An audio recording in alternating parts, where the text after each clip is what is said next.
Xi'an, a Paz Ocidental, tem mais de 3.000 anos. Localizada no coração do país, entre planícies, desertos, montanhas e o mar. Foi a capital da China no primeiro milênio antes de Cristo e no seguinte. Xi'an ficava na extremidade oriental da Rota da Seda, evidenciando o interesse chinês em civilizações vizinhas, como as da Índia ou da Pérsia. Não só bens, mas também culturas e religiões passavam por esta rota. Hoje, Xi'an, com mais de 8 milhões, é uma das 10 maiores cidades chinesas. Mas a maior atração de Xi'an é seu exército enterrado. Essencial como a Grande Muralha ou a Cidade Proibida, o exército enterrado é tido como a 8ª maravilha do mundo. Com 2.000 anos, mas incrivelmente preservado, foi a principal descoberta científica do século XX, desenterrada em 1974. É a tumba do primeiro imperador chinês, Qin Shi Huangdi, do século III a.C. As escavações, em 20.000 metros quadrados, revelaram cerca de 7.000 estátuas de terracota de guerreiros e cavalos, cerca de 100 carruagens de guerra de madeira e inúmeras armas, tudo dividido em várias fossas grandes. A fossa 1 é a mais impressionante. Tem 230 metros de comprimento por 62 de largura, com mais de 6.000 guerreiros de terracota. Originalmente, os soldados eram pintados com cores vivas, que desapareceram após a queima pelos rebeldes Han. Eles se distinguem por tamanho, uniforme, cabelo e, principalmente, morfologia e expressões, a ponto de um exército real ter servido de modelo.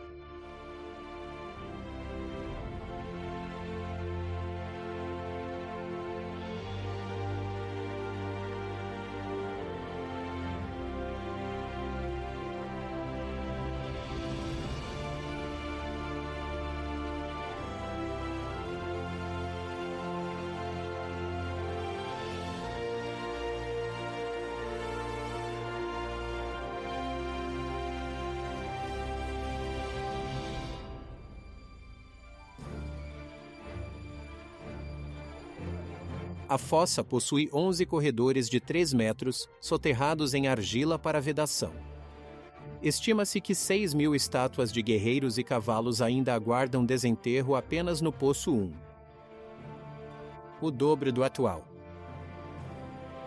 O Exército de Terracota integra a lista da Unesco desde 1987 e, segundo cientistas, levará 100 anos para restaurar todas as estátuas, pois estimam que desenterraram apenas 30% do gigantesco exército artificial do imperador da dinastia Qin.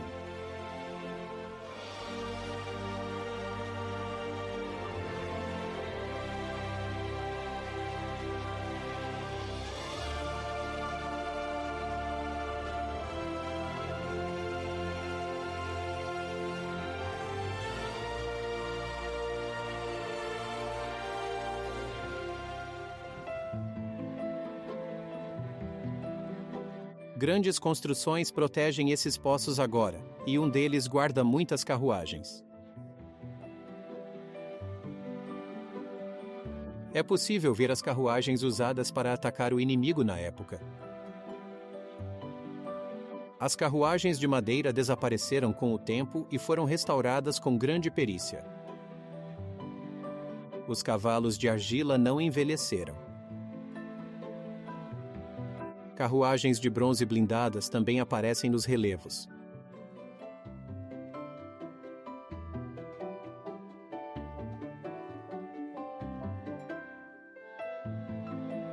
Os condutores, como os cavalos, estão em ótimo estado.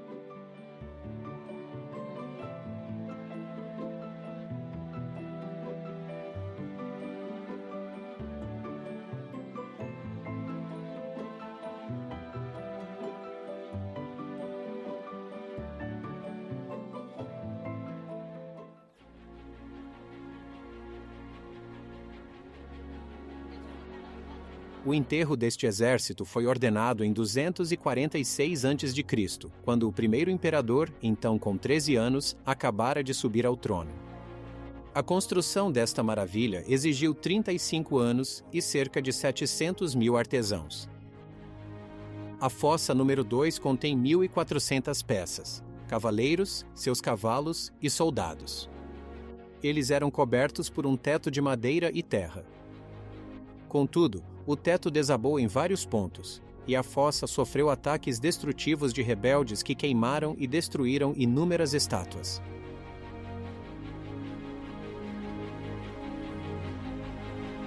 Aqui, cavalos e guerreiros nem sempre estão bem alinhados.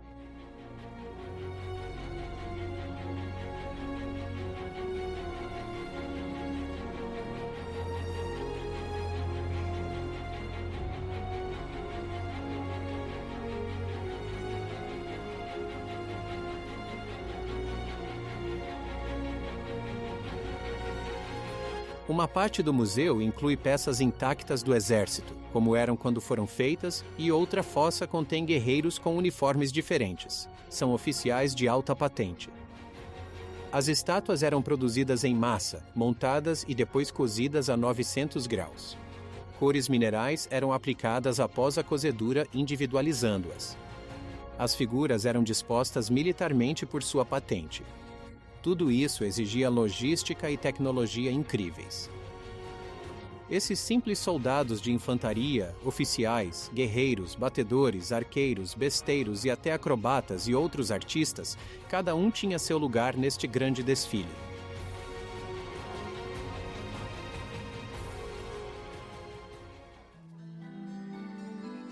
Este exército imortal e artificial vigiava a necrópole do imperador, acompanhando-o em sua morte. Hoje, cerca de 600 fossas secundárias foram identificadas. A fossa 3 tem 68 soldados, uma carruagem e 4 cavalos. É um posto de comando com oficiais superiores. As estatuetas, de 1,70 m a 1,85 m, eram mais altas que os soldados da época. Dispostos como um exército virado a leste, esses soldados empunham armas de bronze, espada, arco ou besta. Algumas cromadas tornavam-nas mais afiadas. Mas essas armas foram roubadas, expostas em museus ou guardadas, explicando o porquê de muitas estátuas terem as mãos vazias.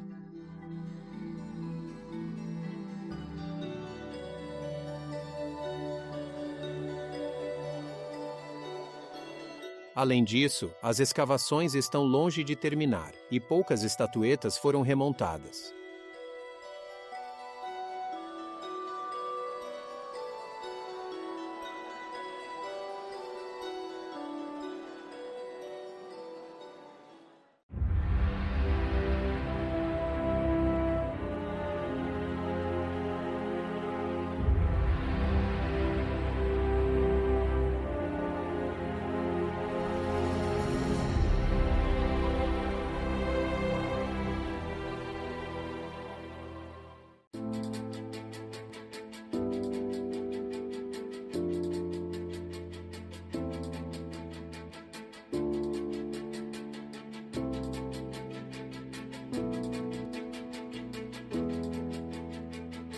O famoso local do Grand Canyon fica no noroeste do Arizona.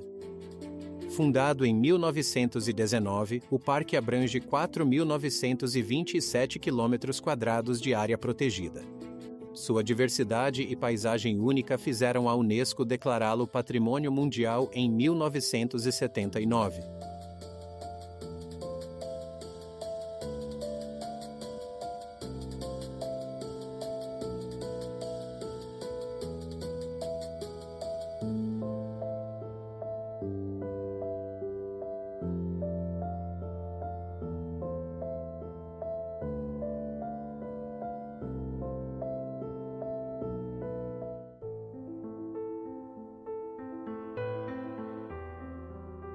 O Grand Canyon é um desfiladeiro de 450 km de comprimento, com largura entre 1,5 e 30 km e 1.600 metros de profundidade, escavado pelo Rio Colorado e seus afluentes. É um gigantesco museu geológico que torna visível quase metade da história da Terra, 1,7 bilhão de anos.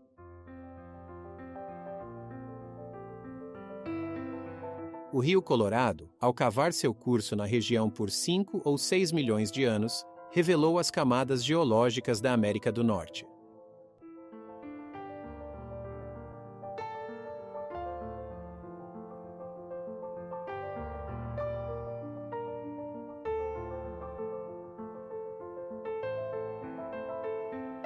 As camadas mais antigas do penhasco têm quase 2 bilhões de anos. As mais recentes no topo, só 230 milhões.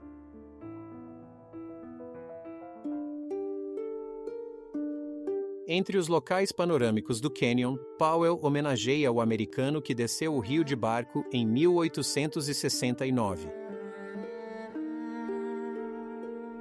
A área já era habitada antes dele.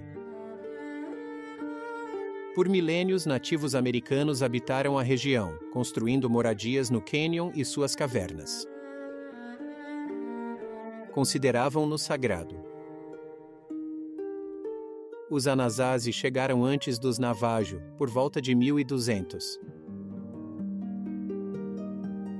O primeiro europeu a ver o Grand Canyon foi Garcia Lopes de Cardenas, conquistador espanhol que chegou em 1540 buscando as 7 cidades de ouro. Com guias nativos americanos, ele não desceu ao fundo. Somente em 1826, um grupo de caçadores liderado por James Ohio Patty chegou ao rio Colorado.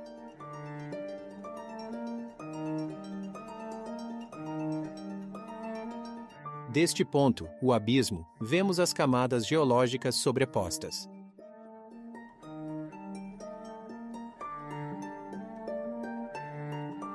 São rochas de xisto e arenito.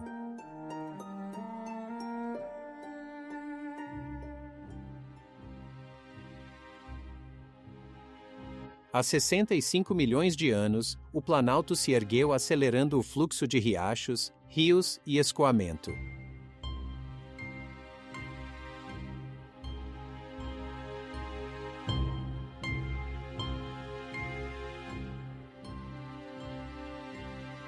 O Golfo da Califórnia se abriu há quase 6 milhões de anos, o que também acelerou o fluxo do rio, tornando-o mais íngreme.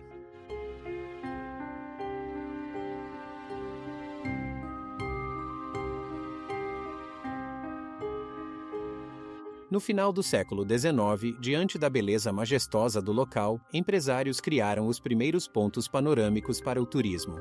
Com o tempo, buscando os pontos mais pitorescos no penhasco, eles criaram áreas para acampamentos, onde visitantes passavam dias ou semanas.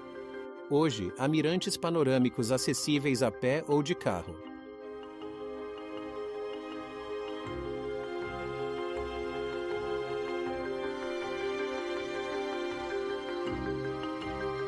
Mather Point tem o nome do primeiro diretor do Serviço Nacional de Parques.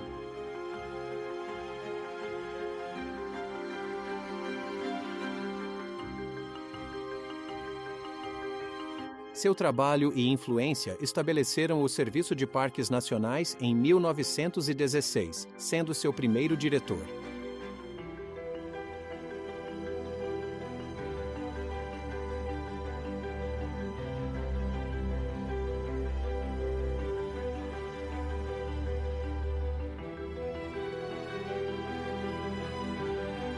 No Moran Point, as 3 camadas de rocha do Grand Canyon são visíveis.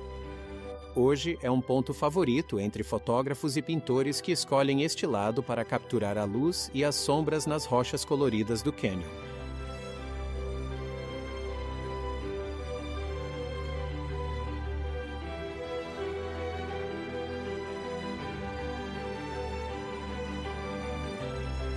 O Navajo Point nos recorda que o local era adorado pelos nativos americanos, com quase 5 milhões de visitas anuais.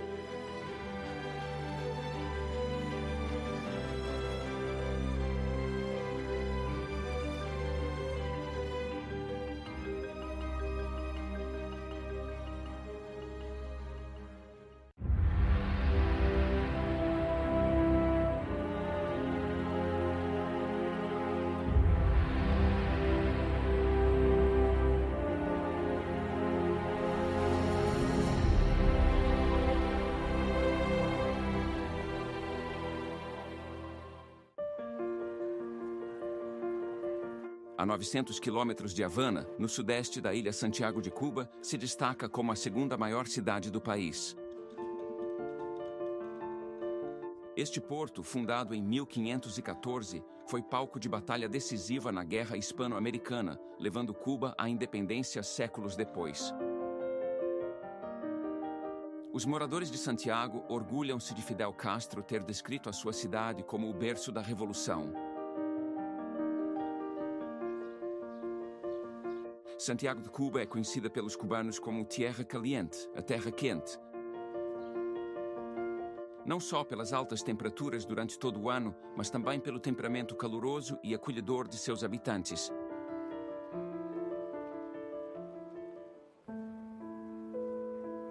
O Parque Céspedes, também chamado de Praça da Catedral, representa o coração de Santiago. A prefeitura, ao norte da praça, foi erguida nos anos 50 com base em projetos de 1783.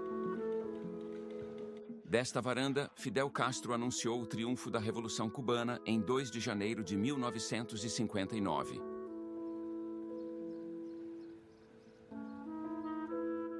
Em frente à prefeitura, a Catedral de Nossa Senhora da Assunção se destaca.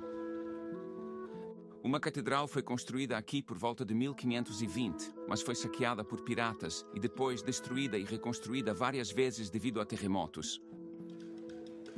A catedral, com suas torres neoclássicas, foi erguida em 1922.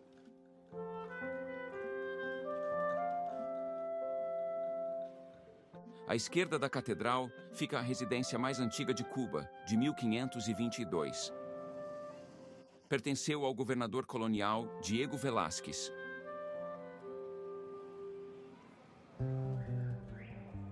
Em Santiago de Cuba, por volta de 1850, surgiram os trovadores. Eles eram cantores e compositores que entoavam habaneiras, puntos guajiras, garachas e boleros, seja individualmente ou em grupos perambulando de cidade em cidade. Esse repertório musical romântico é a trova. A Casa de la Trova fica em Santiago de Cuba e os cantores ainda aqui se reúnem, por vezes acompanhados por músicos.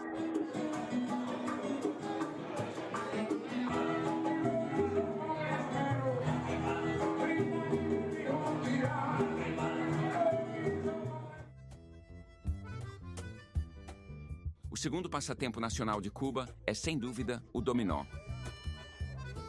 Joga-se em casa e na rua. É um jogo multigeração, acessível a todos. Muito mais que um simples jogo de tabuleiro, ele oferece um gostinho da vida cubana.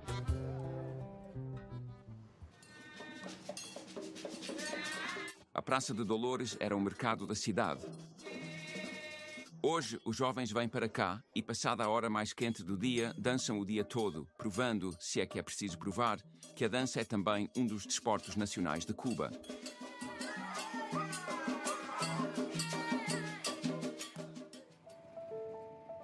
A Plaza de Marte é dedicada a Marte, como o nome indica, o deus da guerra por excelência. O local primeiro acolheu desfiles militares e aqui também ocorreram execuções públicas. Remodelada em 1940, muitas esculturas foram ali colocadas em seu centro para homenagear os heróis das guerras de independência e da Revolução, como esta de Camilo Cienfuegos.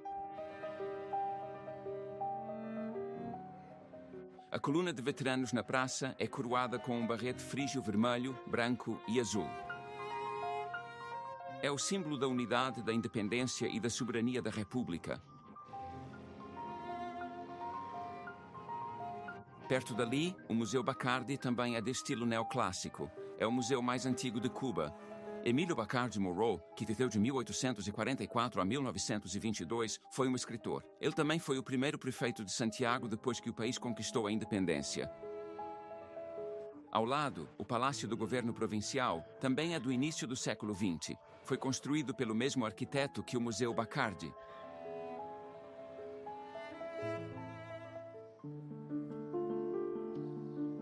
Antes de ser um lendário revolucionário, Fidel Castro viveu sua adolescência nesta humilde residência, estudando em escola católica e depois com os jesuítas. Em frente à residência, o Museu da Luta Clandestina abriu em 1976 para comemorar os 20 anos do levante armado em Santiago de Cuba, em 30 de novembro de 1956. Nesse dia, Frank País, amigo de Fidel Castro, com apenas 20 anos de idade, tomou esta residência com alguns homens. Naquela época, era a delegacia de polícia da cidade. Essa revolta, marcada para o desembarque dos revolucionários, impulsionou o êxito da Revolução Cubana. O Balcão de Velázquez é o local de um antigo forte espanhol, que oferece uma bela vista dos telhados de Tivoli e do Porto. Este forte foi construído no século XVI, quando Santiago de Cuba era a capital da ilha. Hoje é um centro cultural que abriga várias apresentações artísticas como teatro e música. Outro local importante em Santiago, o Quartel Moncada, é um marco histórico da Revolução Cubana. Este quartel, agora escola e museu, foi o alvo do primeiro ataque de um pequeno grupo de revolucionários armados, liderados por Fidel Castro, em 26 de julho de 1953. O jovem advogado, rodeado por um pequeno grupo de homens, queria derrubar o ditador Batista, que havia sido levado ao poder pelos Estados Unidos um ano antes. Foi uma derrota terrível, a maioria dos revolucionários foi executada. Castro foi feito prisioneiro e perdoado 2 anos depois. O museu narra os eventos deste assalto. Embora falho, o ato deflagrou a Revolução Cubana, que tomou o poder em 1959. Aninhada numa paisagem cubana única, Santiago é uma cidade cujo charme e calor ainda encantam entusiastas da história e amantes de cidades coloniais.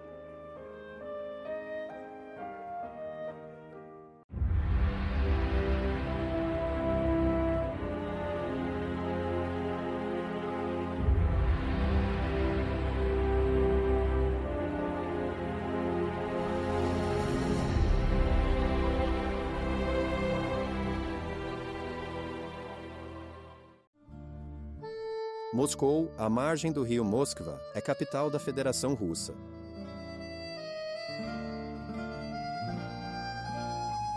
Esta cidade histórica combina o antigo e o moderno. A Praça Vermelha, o Kremlin, as cúpulas da Catedral de São Basílio, o túmulo de Lenin, o Bolshoi, o Museu da KGB e outros símbolos de um passado emocionante e tumultuado abundam em todos os distritos da cidade. A pérola arquitetônica de Moscou sempre foi o Kremlin.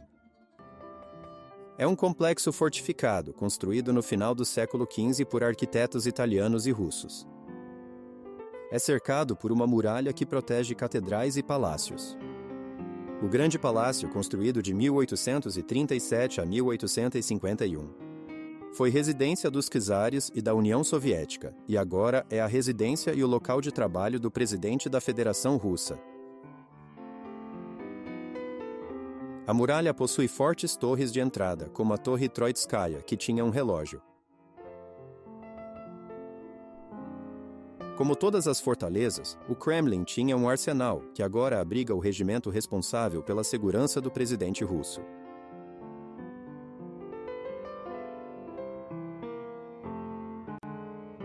Restos expostos como canhões russos em carruagens dos séculos XVI e XVII. Ou os 875 canhões tomados da Grande Armée de Napoleão em 1812. Há também o Tsar Pushka, literalmente, o Rei dos Canhões. É um canhão gigante, fundido em 1586 por ordem de Fiódor I, filho de Ivan, o Terrível. Pesa 39 toneladas com calibre de 890 milímetros. Seguindo sua grandiosidade, o Tsar Kolokol é um sino de bronze de 202 toneladas. O pedaço quebrado que caiu pesa mais de 11 toneladas. Fundido em 1735 por 200 homens a mando de Ana I, para realizar o sonho de seu avô, Aleixo I.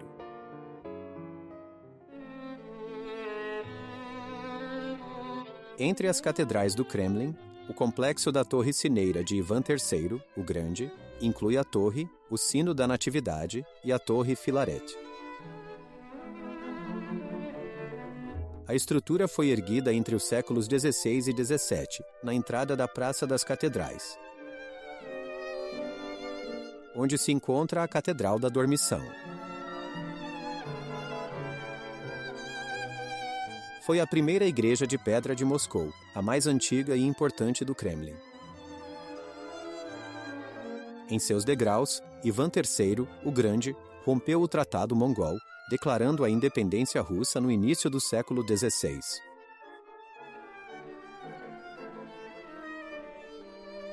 Esta igreja marcou a ascensão de Moscou como sede da Igreja Ortodoxa Russa. Por dentro, a iconostase e as pinturas nas paredes são notáveis, em sua maioria do século XVII.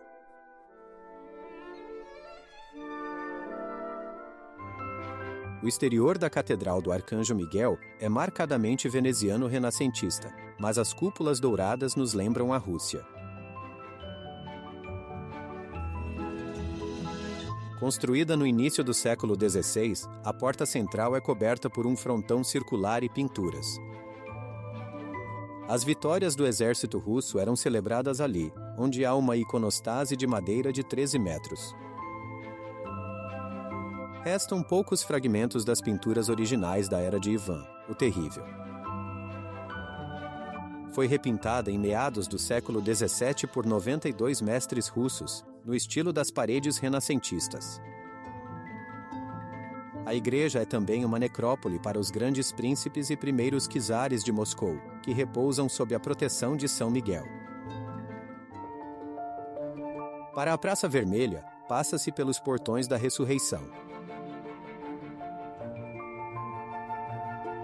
O portão original, construído em 1535, foi demolido sob Stalin para acesso militar à praça durante desfiles. O primeiro edifício que se destaca ao fundo é a Catedral de São Basílio. A Catedral de 1555 é símbolo da arquitetura russa.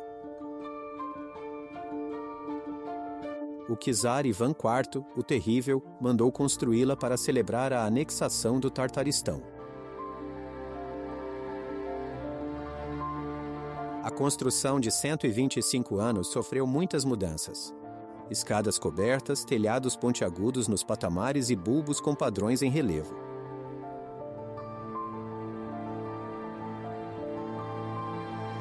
O edifício tem 9 cúpulas principais, cada uma com formato, decorações e cores diferentes. A catedral tem 9 igrejas separadas, cada uma com uma torre. Basílio, o bem-aventurado, vem de uma figura de espiritualidade provocadora.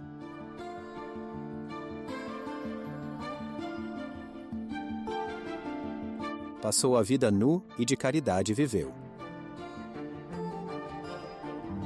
Após sua morte, foi sepultado ao lado da igreja e, em 1588, uma capela foi construída em seu túmulo para os que buscavam sua proteção. Com o tempo, sua glória e santidade ofuscaram a memória da anexação do Tartaristão, e a igreja passou a ser cada vez mais chamada de São Basílio. Mais tarde, o czar Teodoro I colocou um relicário de prata e ouro sobre as relíquias do santo, que foi saqueado pelos poloneses. As restaurações foram um sucesso. De volta à praça. Junto à muralha, a Torre Spasskaya foi a entrada cerimonial do Kremlin. À direita fica o túmulo de Lenin, de granito vermelho. Concluído em 1930, ali repousa Vladimir Ilyich Lenin, revolucionário e político soviético, falecido em 1924. Ao lado, um pequeno cemitério é para outros líderes comunistas. Desde 1961, o corpo de Joseph Stalin jaz ali, à sombra da muralha. Percebe-se que Moscou é uma cidade marcada por arte, pintura, arquitetura e movimentos históricos, que se misturam para proporcionar grandes ondas de emoções aos visitantes.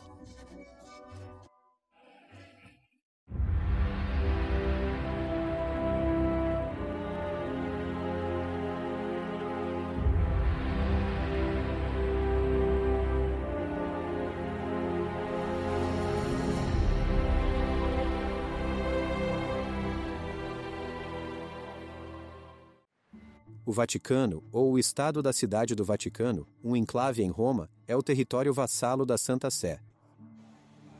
Este enclave abriga a Basílica e Praça de São Pedro, o Palácio do Vaticano, e 11 museus, com 5 galerias e 1.400 salas.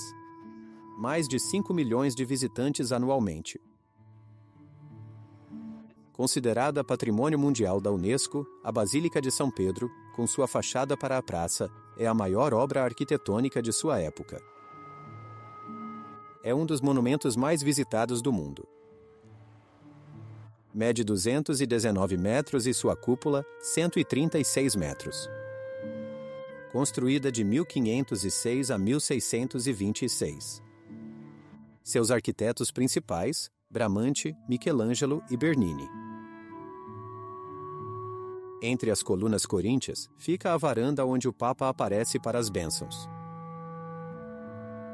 Com uma área de quase 2,5 hectares e capacidade para 20 mil pessoas, a Basílica de São Pedro é a maior igreja cristã. É um dos locais sagrados do cristianismo, pois contém o sepulcro de São Pedro, o primeiro bispo de Roma e, consequentemente, o primeiro Papa.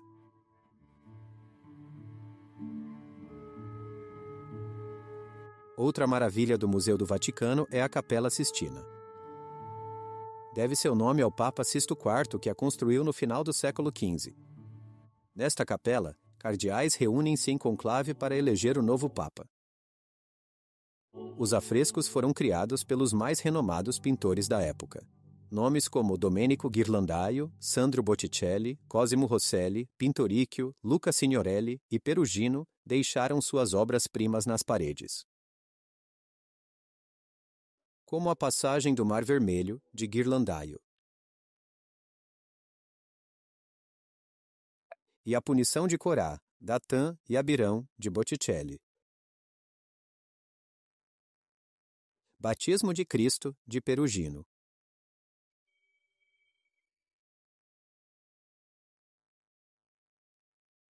E a Última Ceia, por Ghirlandaio.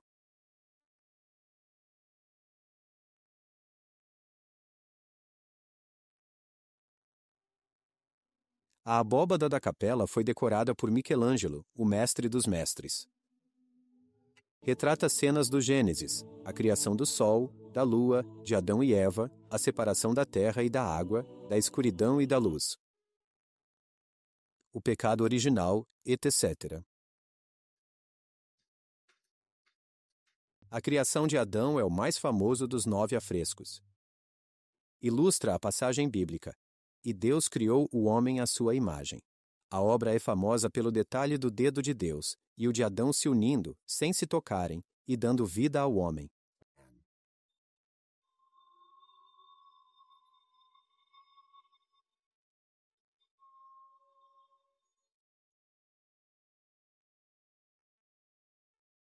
Na base, 7 profetas e 5 sibilas redigem textos sagrados num trono monumental.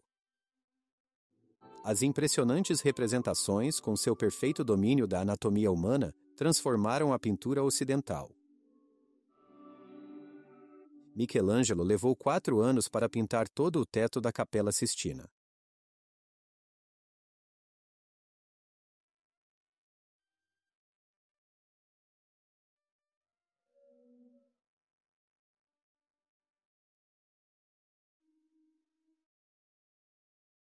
Em 1532 ao 60, Michelangelo voltou a Roma, após anos em Florença. O Papa pediu-lhe que substituísse as pinturas nas extremidades da Capela Sistina por 2 grandiosas, mas só o juízo final foi criado. O afresco cobre uma vasta parede de 13 metros de altura por 12 de largura. O artista compôs uma cena ordenada e cheia de vida. oferece uma interpretação tortuosa e dolorosa de O Juízo Final, bem diferente da calma das representações tradicionais. Na época, a obra chocou por seus 400 personagens, incluindo Cristo, estarem nus. O Papa considerou destruir a obra, mas só cobriu alguns personagens com véus.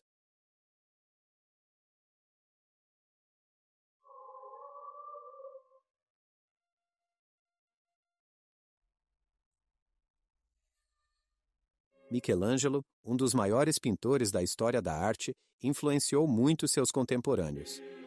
Sua maneira de pintar e esculpir foi amplamente copiada pelos representantes do maneirismo da Alta Renascença. Filho de uma família modesta, ele aderiu ao idealismo platônico. Michelangelo era um homem melancólico e muito solitário. Ele nunca se casou.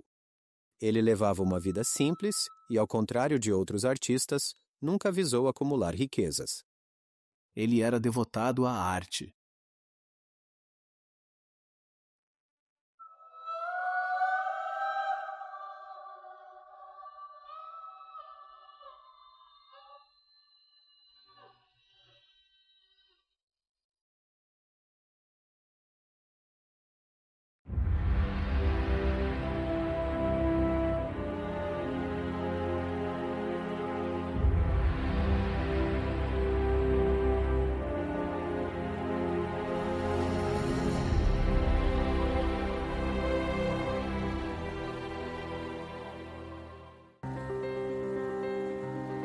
O complexo de Angkor contém outros locais sagrados, incluindo o da Cidadela das Mulheres, Banteay Srey, que é inteiramente dedicado a Shiva, que representa a destruição, a transformação e o futuro.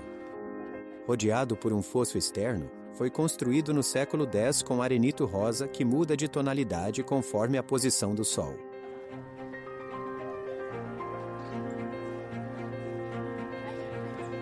Diferente dos templos montanha, Banteay Srey é um templo plano de 3 recintos. Está em ótimo estado e tem esculturas de rara delicadeza.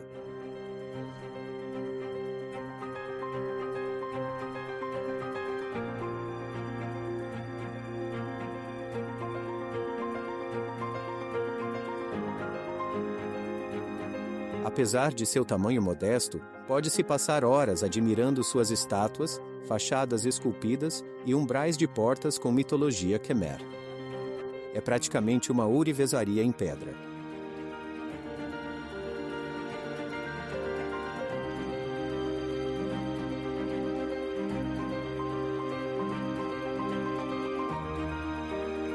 A Escola Francesa do Extremo Oriente fez sua primeira grande restauração em Banteay Srey em 1930, e o sucesso desta iniciativa abriu caminho para outros locais em todo Angkor.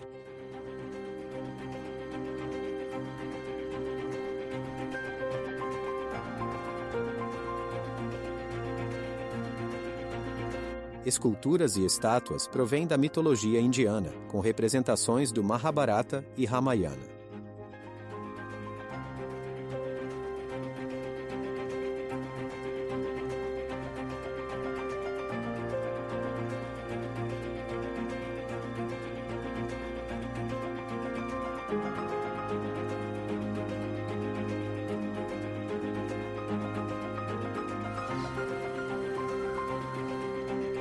As múltiplas gopuras dos 3 recintos, a fineza das esculturas das cenas do frontão, especialmente as das bibliotecas norte e sul, a bela cor do seu arenito rosa e a qualidade excepcional de suas decorações e esculturas deixam claro que o templo é uma joia da arte Khmer. Hoje é considerado um dos locais mais bonitos do Oriente.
Em Angkor, diante de todas essas maravilhas, só podemos citar um dos primeiros visitantes ocidentais, um monge português que veio ao local em 1586 e declarou: "Esses templos são de uma construção tão extraordinária que é impossível descrevê-los no papel.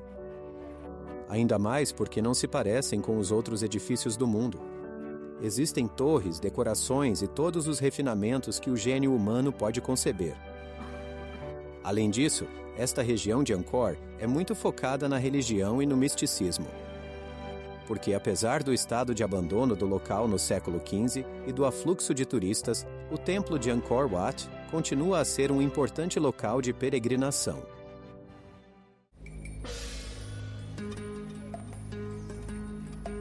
A leste de Angkor Thom, ao norte da estrada para o Portão da Vitória, está o Thomanon, um templo hindu do século XII. É composto por um único recinto rodeado por um fosso que contém 2 gopuras, bibliotecas e uma torre-santuário.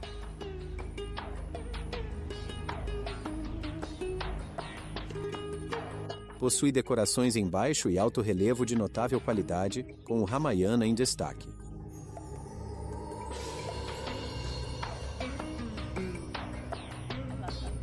O Ramayana e o Mahabharata são textos fundamentais do hinduísmo, compostos entre o século III a.C. e o século III d.C.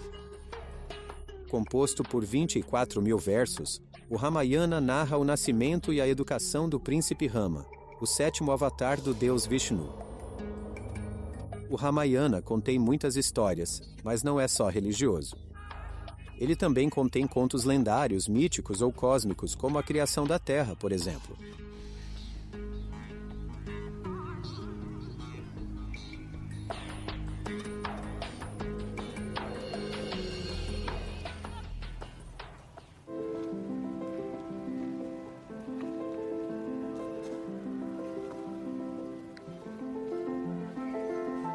Do outro lado da estrada que vai da cidade de Angkor Thom até o Portão da Vitória, o Chalcitevoda é da mesma época que o Thomanon.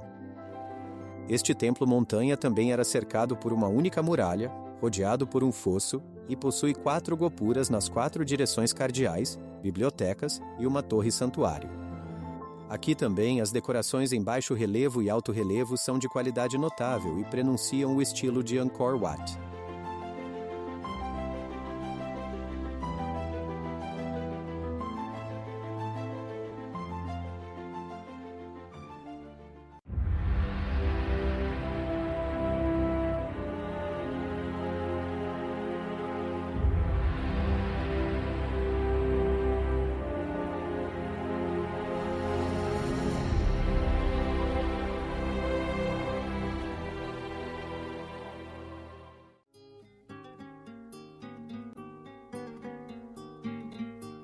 O deserto do Atacama, no norte do Chile, é o mais largo na fronteira com Argentina e Bolívia. O Atacama está entre os desertos mais áridos do mundo.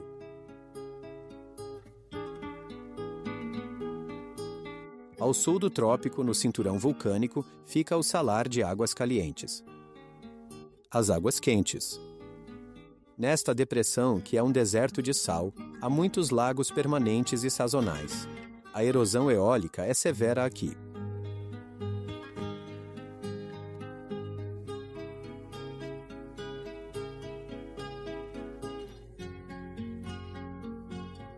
O que a torna imprópria para consumo humano e agricultura. O rio que flui do norte carrega sais de gema e gesso dissolvidos.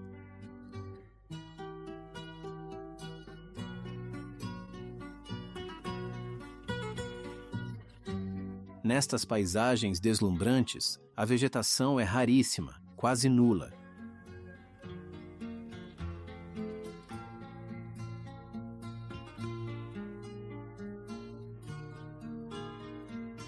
Aqui se limita a pequenos tufos de rica-rica. Parecem tomilho.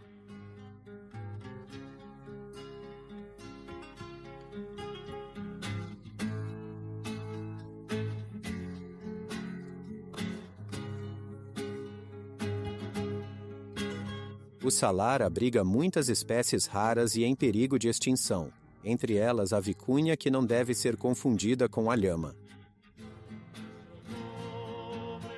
Parte da família dos camelídeos sul-americanos é o menor de todos, com menos de 1 metro de altura. Este animal é indomável.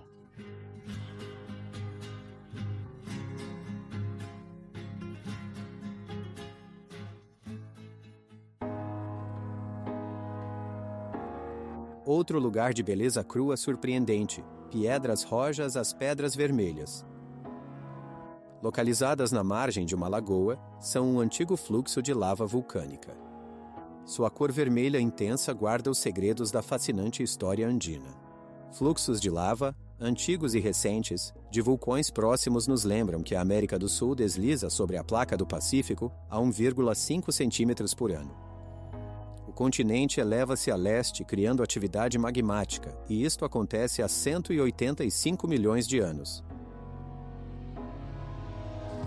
Esse movimento vulcânico é o Círculo de Fogo do Pacífico. O fluxo de lava, fogo e pedras ardentes das entranhas da Terra resulta desse movimento tectônico.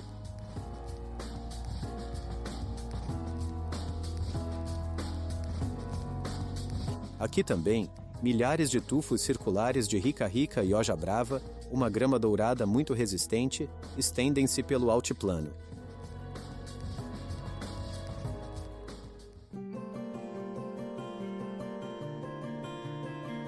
Entre vulcões e desertos, o altiplano chileno abriga 2 magníficas lagoas esmeralda: Miscante e Miniques. A 4.200 metros de altitude, o azul da água entre as montanhas é deslumbrante, o ar é puro e o silêncio é tão intenso que se ouve. As 2 lagoas salgadas se formaram há milhares de anos, pela erupção do vulcão Miniques. A Lagoa Miniques recebe água da Miscante por canais subterrâneos, e a lava retém-na. As paisagens são mágicas.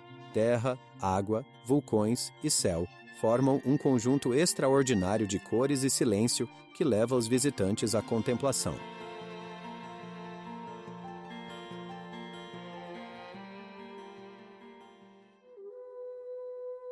Pode-se tender a acreditar que regiões tão hostis não pertencem ao homem, mas o deserto do Atacama é rico em minerais, notavelmente cobre, ferro, ouro e prata. Também foi explorado por seu grande salitre, elemento crucial para a indústria química, especialmente na produção de fertilizantes, pólvora e explosivos. A região foi afetada por essas estratégicas atividades de mineração e fronteiras surgiram. Em 1879, a Guerra do Salitre opôs Bolívia e Peru ao Chile.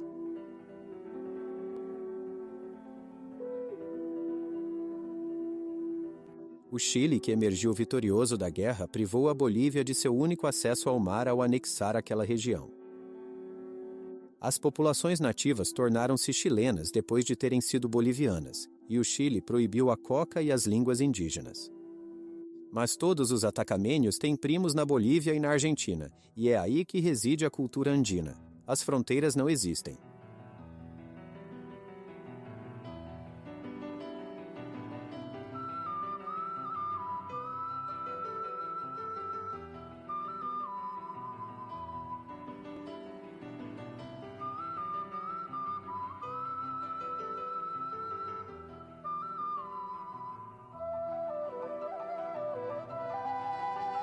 O deserto é formado por terreno rochoso, salares, areia e fluxos de lava. Algumas aldeias, com poucas almas, se espalham por ali. Este lugar, no fim do mundo, com sua beleza selvagem, revela a força da vida, que consegue se agarrar e se adaptar às condições que parecem as piores da Terra. Um deserto fascinante, este lugar é imperdível para amadores de geologia, caminhadas, história e etnologia. É um ótimo lugar para quem busca fugir da civilização, do barulho e das tentações.